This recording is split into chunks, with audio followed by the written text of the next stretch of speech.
Jai Shri Ram, Mr. President from Bharat.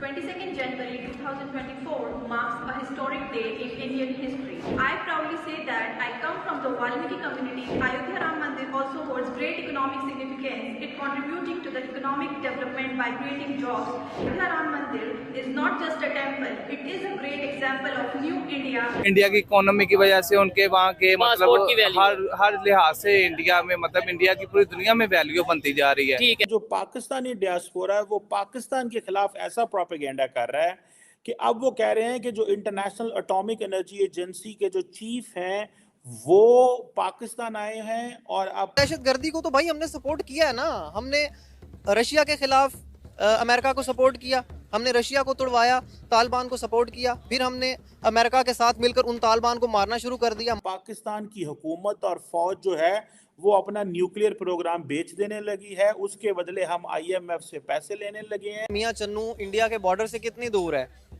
200-250 kilometre तो होगा, कम से कम इतना तो होगा। मतलब उनका एक मिसाइल हमारी सरहद में 200-250 किलोमीटर अंदर तक आ जाता है और हमारा डिफेंस सिस्टम कहाँ है भाई? आप एक क्या कहते हैं 2 से 3 अरब डॉलर की सालाना इमदाद के लिए या कह लेंगे क्वार्टरली इमदाद के लिए उनके तरले करते हैं, IMF के पास जाते हैं, अपनी सारी चीजें उनके पास गिरवी दिखवाते हैं। मैं समझता हूँ भारत एक और पाकिस्तान की जो पोजीशन है एक एडवर्सियल पोजीशन है, एडवर्सरीज हैं, लेकिन इंतहाई डिसेंसी से पेश आते हैं। हम दुनिया को कहते हैं जी कि हमने ये कर लिया, हमने वो कर लिया, हमारा डिफेंस बड़ा मजबूत हो गया। भैया आपके डिफेंस को तो उनके एक मिसाइल ने एक्सपोज कर दिया। मैं यही कह रहा हूँ कि हम खुद उनके पास जा रहे हैं, ना जाएं। तो साजिश है ना उनकी, वो तो आपको डिस्टेबलाइज करना चाहते हैं, वो तो चाहते हैं कि आप डिस्टेबलाइज हो। उसकी आपको नहीं लगता खाली IMF पैसे ही ना दे हमें तो हम वैसे ही डिस्टेबलाइज हो जाएंगे? तो उन्हें साजिश करने की क्या जरूरत? मतलब भारत की सरकार कभी भी या उनके लोग कभी भी इस तरह की बात नहीं करते कि पाकिस्तान ने अपना न्यूक्लियर प्रोग्राम बेच देगा। ये हमारे लोग इतने अंधे हो गए हैं, इनको समझ नहीं आ रही कि अपने मुल्क के खिलाफ कह रहे हैं कि हम अपना न्यूक्लियर वेपन बेच देंगे। मतलब अपने घर में सांप पाल के और हम सोचते हैं कि वो सिर्फ हमारे हमसाये को डसेगा। नहीं, ऐसा नहीं होगा। जब आप अपने घर में सांप पालेंगे और फिर उसको दूध डालना बंद करेंगे तो वो आपको भी डसेगा।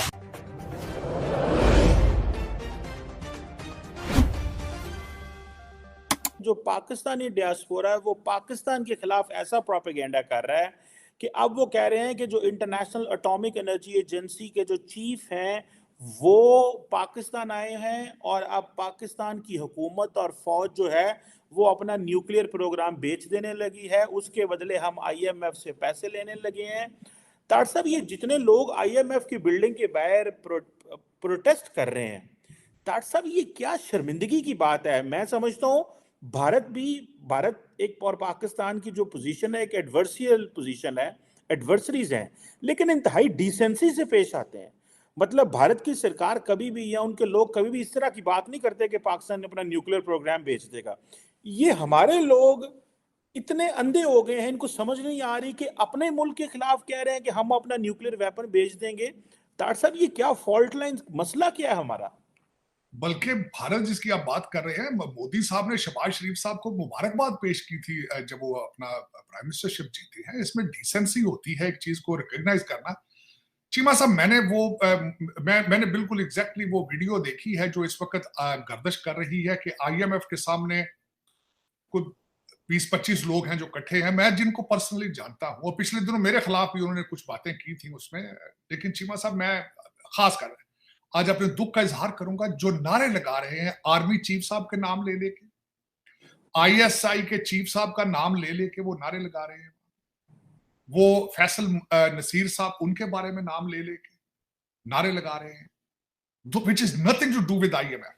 और सबसे बड़ी मैं बात बताना चाहूंगा, इनको किसी ने ये नहीं बताया कि IMF जो है उसका अपोजिशन पार्टी के साथ कोई रिलेशनशिप नहीं है। उन्होंने खुद स्टेटमेंट दे दी है कि we are a monetary agency, we are a financial institution, we are not a political organisation.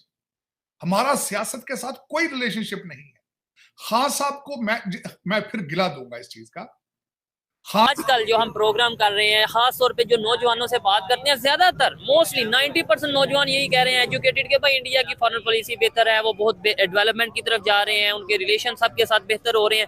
ये सब लोगों को अगर पाकिस्तान के पता चल गया है तो हमारे मिनिस्टर्स को, हमारी गवर्नमेंट को क्यों नहीं पता चलता? हम क्यों नहीं उनके साथ रिलेशन बेहतर कर लेते? ये तो जो भी इस टाइम गवर्नमेंट आती है वो अपने मफाद के लिए आती है, पब्लिक का तो कोई भी नहीं सोच रही। जैसे अब मैं एक स्टूडेंट हूँ, मैंने अपना वीजा अप्लाई किया तो उनकी रिजेक्शन ये होती है कि आपके मुल्क के मामला तभी आप पाकिस्तान से हाँ, तो वो रिजेक्शन लग जाती है, जिसकी वजह से। और इंडिया के दोस्त मेरे हैं कुछ, वो अप्लाई करते हैं तो उनको वीजे मिल जाते हैं, सिर्फ उनकी इंडिया की इकोनॉमी की वजह से, उनके वहाँ के पासपोर्ट की मतलब वैल्यू। हर लिहाज से इंडिया में, मतलब इंडिया की पूरी दुनिया में वैल्यू बनती जा रही है। ठीक है।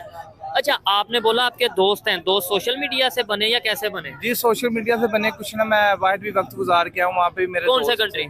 दुबई में। दुबई में। अच्छा, उनकी सोच में हमारी सोच में क्या फर्क देखा, और उनसे आप रीजन नहीं पूछते कि यार क्या वजह, आपको फटाफट वीजा मिल जाता है किसी भी कंट्री का, आपके साथ बहुत से कंट्रीज हैं वो फ्री ट्रेड एग्रीमेंट करते नजर आ रहे हैं और हमारे साथ रिलेशन ही बेहतर करना चाहते हैं, वो क्या रीजन बताते हैं? बस वो यही बताते हैं कि हमारे जो हुक्मरान हैं उनके ताल्लुकात यानी कि मुल्कों के साथ बहुत बेहतर हैं, तो वहाँ पे मतलब एक चीज ना, इंसानियत को प्रमोट ज्यादा किया जाता है, वहाँ पे इंतहा पसंदी मेरे ख्याल से कम है। ठीक है, लेकिन हमारी मीडिया पे क्या बताया जाता है? हमारी मीडिया पे तो दिन रात ये बताया जाता है कि भाई इंडिया में मुसलमानों पे ये हो गया, ये हो गया, वो हो गया। ये वो लोग हैं जो विजिट करके आए हैं, मतलब फॉरेन कंट्री का, और वहाँ पे इंडियंस के साथ रह के आए हैं। अब ये झूठ बोल रहे हैं या वो लोग झूठ बोल रहे हैं जो आज तक कभी ना इंडियन से मिले हैं, ना कभी उनके साथ मुलाकात हुई है, ना कभी इंडिया गए हैं? नहीं, वो बड़ा अच्छा प्यार देते हैं, उनके कभी भी हमने ये नहीं देखा, उनके त्यौहार आते हैं वो हमारे त्यौहार में शरीक अच्छा। होते हैं, हम उनके त्यौहार में शरीक हुए हैं। हाँ साहब जो कि ऑक्सफोर्ड के ग्रेजुएट हैं और इस वक्त वो पीरो मुर्शद बन चुके हैं, उनको ऑक्सफोर्ड ये नहीं सिखा सका कि you have to approach an appropriate organization entity, appropriate entity. मैंने शायद कल ही ये कहा था कि आप रिपब्लिकन पार्टी को लेटर लिख दें क्योंकि वो पॉलिटिकल पार्टी है, आप डेमोक्रेट पार्टी को लिखें कि आप हमारी मदद, यार IMF को जाके कहना और फिर उसके सामने खड़े होके आप आर्मी चीफ का नाम ले लेके गाड़ियां निकाल रहे हैं। और एक इसमें मुझे ये बताएं चीमा, फायदा किसका है? फायदा हो रहा है किसी? लोग आज जो IMF के सामने, मैं खासकर देखने वालों को ये भी बताना चाहूंगा कि IMF का ऑफिस वॉशिंगटन DC में मेरा ख्याल 4 या 5 ब्लॉक दूर है व्हाइट हाउस। वर्ल्ड बैंक के साथ अगली गली में अंदर वर्ल्ड बैंक है, साथ 5 ब्लॉक के फासले पे स्टेट डिपार्टमेंट है। वहां पे क्या नक्शा पेश हो रहा है? और चीमा साहब, मैं आज खास कर मेरे तो खैर मुझे कोई एतराज नहीं है मेरे खिलाफ, पहले जितने मर्जी बातें ये कर लें, मैं I have nothing to do with it.